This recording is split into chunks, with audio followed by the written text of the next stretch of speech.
So what I did is I cut off the 12 port off of this spare rotor I had, and my 8 port right there. So when I wind it up, you should hear something familiar.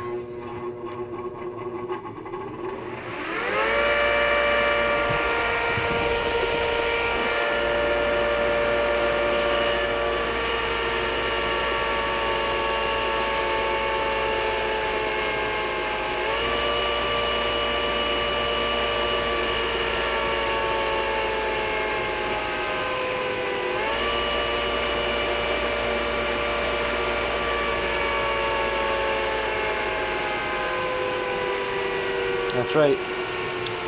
It's a Hurricane, ASA Hurricane 8/10 port. So I'm gonna print the real one now. This is a prototype, so it should be cool.